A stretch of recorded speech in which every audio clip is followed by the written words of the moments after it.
Guys, here is my recommendations video for October. Actually, a lot of these are from summer and things that I'll be reading in the future because I really haven't had that much time to watch too many things this October. But still, I do have some things that I would recommend, and I'm filming this on my phone because I can't find my webcam. I'm just full of luck lately. This is a new phone, my other one broke. So, and yeah. So here we go, let's recommend some stuff. Sorry for the awkward angle, I have to prop up my phone on my computer. But okay, I'm going to start with book recommendations because I've been doing a lot of reading this October. So, first book that I recommend is Fangirl, if you haven't already read it, which I know some of you may have because it's one of my favorites, so I kind of recommend it to everyone. But Fangirl is the perfect book to read when you're starting college. I reread it, well, technically I reread it in September, but we weren't making videos back then, so we'll pretend it was October.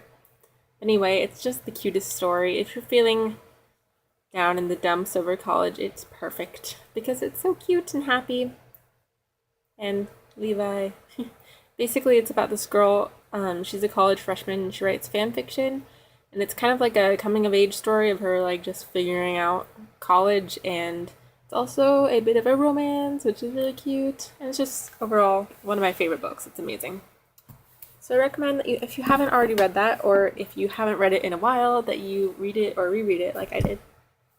Alright, so the next book that I read in October that I recommend is Gloria O'Brien's History of the Future by A.S. King. This is a brand new book, and at first I really didn't like it. Like in the beginning I was like, oh my god, this is so depressing. But as the book went on, I really came to like it. I don't know what it is. It's just like the quotes in it just really spoke to me, and by the end I really enjoyed it. So it's kind of a weird premise. These two best friends find this dead bat and it becomes like petrified, and then they get drunk and decide to put the bat dust so gross into their beer, and they drink it, and then for the next like couple days they can see the future. So Glory, she's the main character, she sees all these visions of this weird civil war that's coming in the future. That part's a little strange. That was what I didn't really like about it in the beginning, but it has a lot about feminism and just really relatable stuff, and I really actually ended up really liking it, so I recommend that you read it. And the next book, which I haven't actually finished, but it's amazing so far, is I'll Give You the Sun by Janie Nelson. And I don't even know how to describe it. It's amazing. It's about these two twin siblings. Obviously, they're twins. One's a girl, one's a boy. Their names are Noah and Jude. And it's just kind of like about their lives. It has a lot of romance in it, and a lot about art and art history. And there's like a tragedy that causes them to almost like swap personalities, kind of. I don't know how to describe it. Just read it. It's amazing. I'm almost done, and I'm just like, it's so good. The writing is beautiful. So, read it. Okay, and now there are two books that I actually haven't reread yet, but I recommend that you read them in November. So here we go. I'm going to be reading the Scorpio Races this November because it takes place in November, and it's just a really unique book. It's by Maggie Stiefvater. She's one of my favorite authors, and I recommend that you read her because, oh, I just love all her books. And I'll put one of her book trailers below, probably for this one, because she hand animates them, and she writes and plays her own music for them. She's just so artistic. But anyway, this one is, well, I don't really remember it. That's why I'm going to reread it, but I remember how much I loved it. It's about these weird mythical creatures called water horses. They're like vicious horses that come from the sea. And the people in this town, they ride them in races that are really dangerous, and it's really good and really interesting. So that's what I'm going to be reading in November if you want to join me in that endeavor. And then, I haven't read this yet, but I'm so excited. It's really dark. It's Blue Lily, Lily Blue by Maggie Stiefvater, the same author. And this is the next book in the boys, or I think it's called the Raven Cycle trilogy, which I've recommended to a few of you, I think. I know I've recommended to Gabby, and I'm going to highly recommend that you start this series, and then you can read the new one, which just came out like 2 days ago. So it's really good. And it's about this girl who comes from a family of psychics, and these boys from a private school who are on a quest to find a Welsh king that supposedly grants wishes. It has a lot to do with mythology and it's really good. Just read it.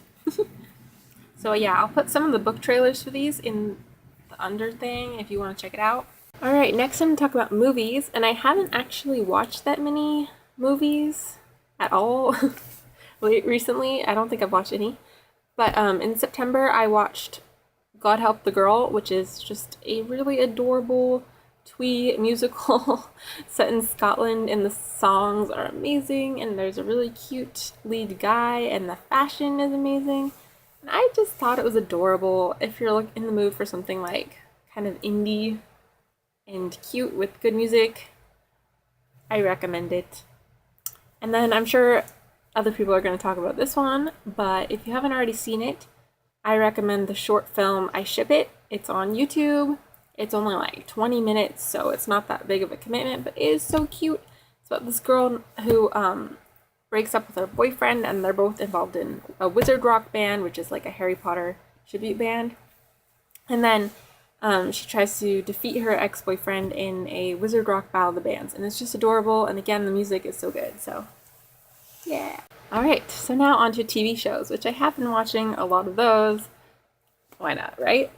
The first one that I want to recommend is one that I got obsessed with over the summer, which some of you probably already know, and that is Pushing Daisies. It might be kind of hard for you guys to find this one. I had to get it from the library. I just requested the DVDs of the seasons.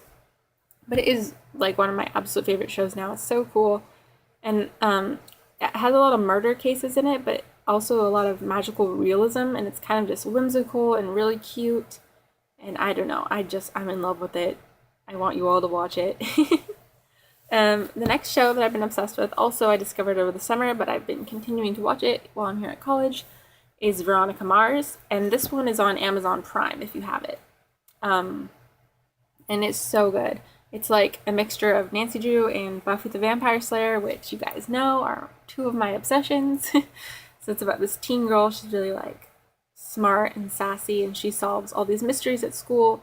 And oh my gosh, it's just so good. I can't even describe how amazing it is. The season finales are like so intense, and just watch it.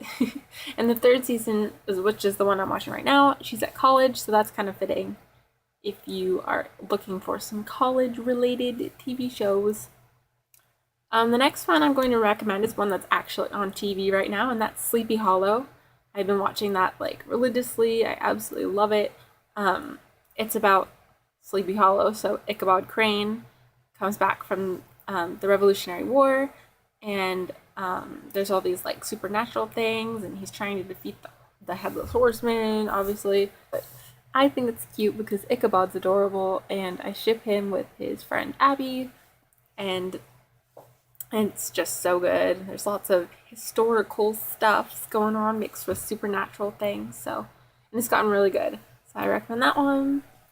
And then lastly is a show that's on Netflix. It's called Undeclared.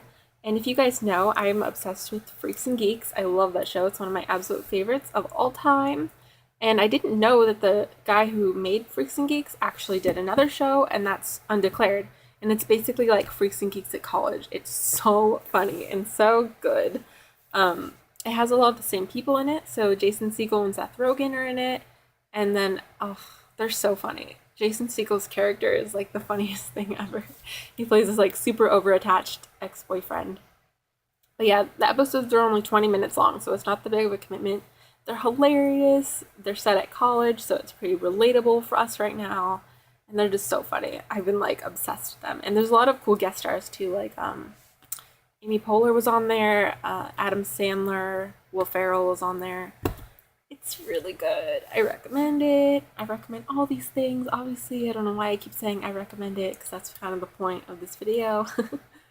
And finally, if you guys are interested in what music I've been enjoying this month, I'm going to put a link to my 8 tracks in the under thing. I don't know if you guys are into that, but yeah, go check out my 8 tracks and you can listen to the music that I have been enjoying if you want. So yeah, I hope you enjoyed all my recommendations, and I will talk to you guys soon. I can't wait to see what you guys have been enjoying this month. So, oh, and I get to go home this weekend for the first time in like a month. Ah, I'm so excited. So, yay for Halloween! I'm going home. Have a happy Halloween, you guys. I hope your Halloweens are all fantastic and you get lots of candy. And you should all send me pictures of your costumes. Okay. Thank you for watching. Bye!